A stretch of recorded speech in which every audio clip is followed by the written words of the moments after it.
Hello students, जय Shri Krishna. 9th class, कैसे हैं आप सब?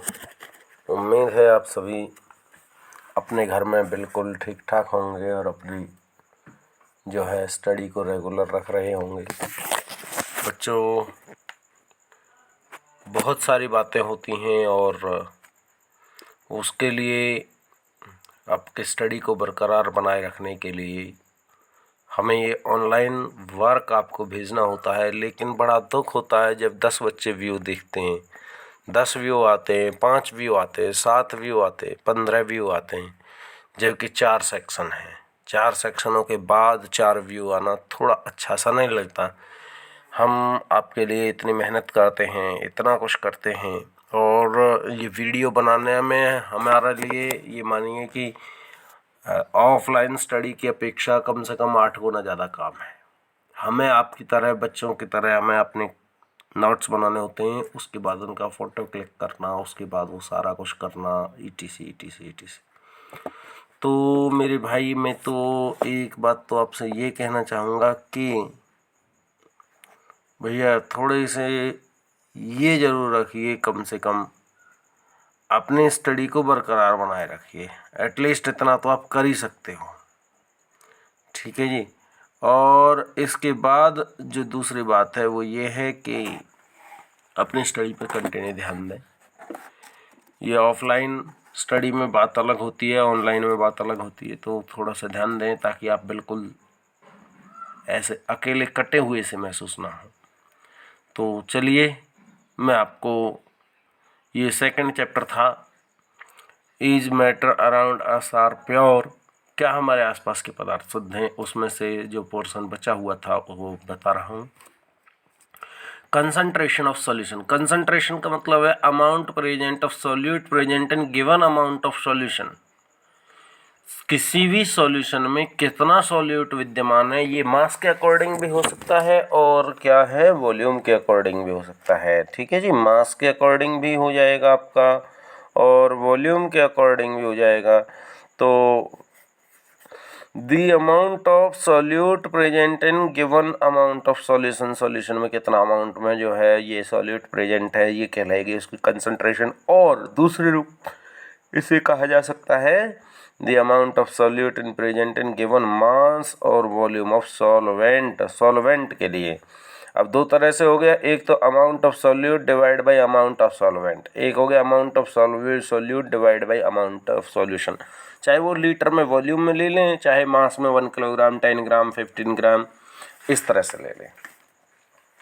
सॉल्यूशन से डिवाइड कर देंगे सॉल्यूट के अमाउंट को तो भी वो कंसंट्रेशन आएगा, और सॉल्यूट को जो है सॉल्वेंट से डिवाइड कर देंगे तो भी वो कंसंट्रेशन आएगा। इसके बाद है अनसैचुरेटेड और सैचुरेटेड। दो तरह के सॉल्यूशन हो गए। अनसैचुरेटेड का मतलब है जिसके अंदर टेंडेंसी हो कि more solute can be dissolve at a fix temperature, एक प्रॉपर टेम्परेचर हो। प्रॉपर जैसे रूम टेम्परेचर पे हम खड़े हो गए जिस रूम में, वहाँ पे रूम में जो टेम्परेचर है वो हमने ना कम किया ना हम बढ़ा सकते उसे, क्योंकि उधर रूम टेम्परेचर है। उस प्रॉपर टेम्परेचर पे हमने कुछ जैसे कि 50 ml ले लिया या 500 ml ले लिया, 500 ml एक सॉल्वेंट ले लिया। उसमें हमने पहले 1 स्पून वो डाला, फिर 2 डाला, फिर 3 डाला, फिर 4 डाला, तो ये अनसैचुरेटेड सॉल्यूशन होगा। अनसैचुरेटेड सॉल्यूशन का मतलब है कि अभी जो सॉल्यूट है वो घुल सकता है।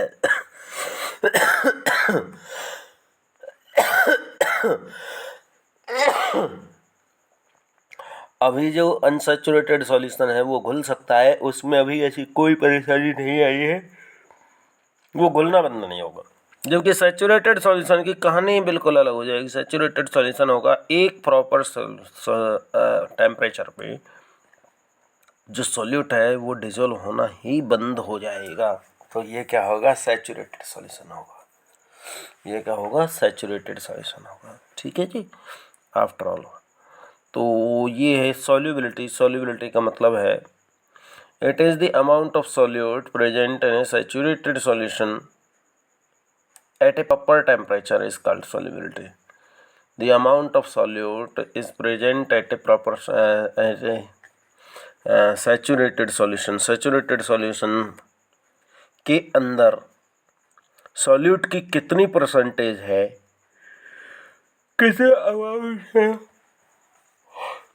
कितना अमाउंट है, वो उसकी क्या कहलाएगी, सॉल्युबिलिटी कहलाएगी।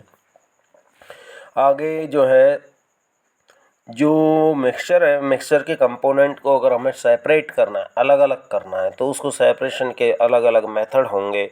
सबसे पहला मेथड है इवेपोरेशन। इवेपोरेशन क्या होता है, वाष्पीकरण। पहले हम क्या करते हैं, जो सॉल्यूशन है उसको हम रख देते हैं, उसको हीट करना स्टार्ट कर देते हैं। हीट करने स्टार्ट करने के बाद उसमें से सॉल्यूट अलग हो जाएगा, सॉल्वेंट अलग हो जाएगा। सॉल्वेंट तो उड़ जाएगा, सॉल्यूट आपका बच जाएगा। तो ये क्या होगा जी, ये क्या होगा बच्चों, एवेपोरेशन होगा। ठीक है, एवेपोरेशन में मैंने आपको बताया, we start heat a solution and solute और सॉल्वेंट जो है कैन बी सेपरेटेड। एक है सेंट्रीफ्यूगेशन, सेंट्रीफ्यूजिंग का मतलब है अपकेंद्रण। अपकेंद्रण का मतलब है कि आपने देखा होगा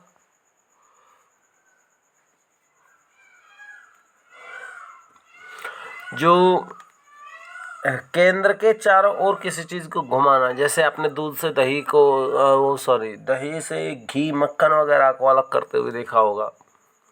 ठीक है, बटर अगर हमें सेपरेट करना है, या क्रीम अलग करनी है मिल्क से, या ब्लड टेस्टिंग में जो सीरम होता है उसको अलग किया जाता है। ठीक है, हीमोग्लोबिन वगैरह से सीरम अलग किया जाता है। तो ये क्या है, सेंट्रीफ्यूजिंग है, अपकेंद्रण है।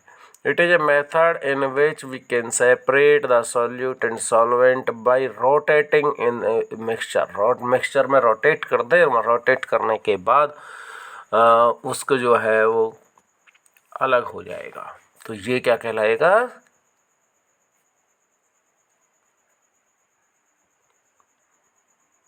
सेंट्रीफ्यूगेशन कहलाएगा। ठीक है, अच्छा, अब एक होता है डिस्टिलेशन होता है आशवन। ठीक है, ये बहुत इंपॉर्टेंट है। डिस्टिलेशन क्या होता है, आशवन। और एक होता है फ्रैक्शनल डिस्टिलेशन, यानी प्रभाजी आशवन। आसवन और प्रभाजी आसवन। तो डिस्टिलेशन में तो क्या करते हैं, हम किसी चीज़ को गर्म करते हैं। एक चीज़ है, ठीक है, एक चीज़, दो या दो से ज़्यादा चीज़ों का मिक्सचर है, और उसमें से जो सबसे जो कम, एक बार में एक मतलब जो वो है उसका जो कंपाउंड है वो सेपरेट किया जाएगा। और जो डिस्ट्रक्टिव डिस्टिलेशन होता है, इसमें क्या होता है बच्चों, एक बार में ही सारे कंपाउंड अलग कर लिए जाएंगे। डिस्ट्रक्टिव डिस्टिलेशन में क्या होगा, जो कंपोनेंट है जिसका मेल्टिंग पॉइंट या बॉइलिंग पॉइंट लो है, उस टेम्परेचर पे हम उसे गर्म करेंगे। ठीक है, जिसका भी जो बॉइलिंग पॉइंट जो लो है, उस टेम्परेचर पे हम उसे गर्म करेंगे मिक्सचर को।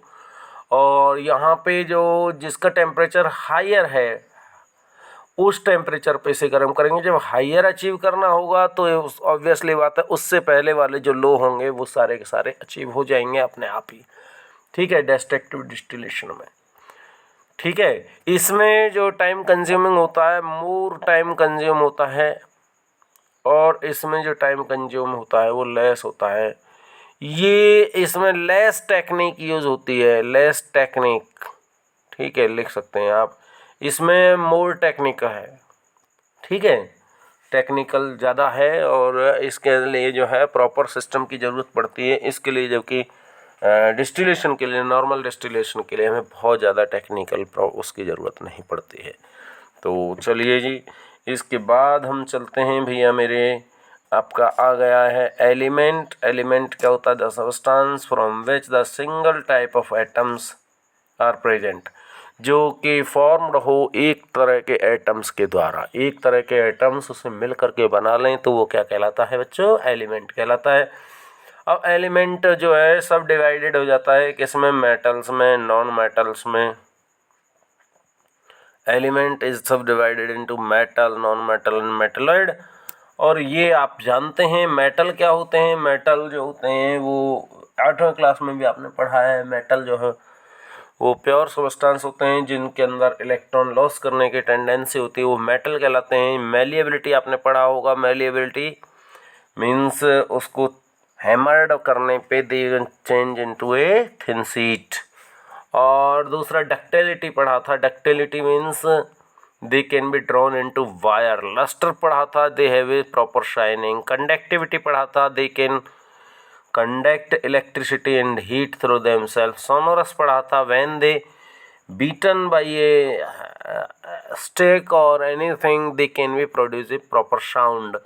तो ये था, क्या था, ये एलिमेंट मेटल की कंडीशन थी। मेटल के वो थे। नॉन मेटल्स जो होते हैं, नॉन मेटल्स जो होते हैं उनके अंदर ये सारी प्रॉपर्टीज नहीं होती, नॉन मेटल्स कहलाते हैं।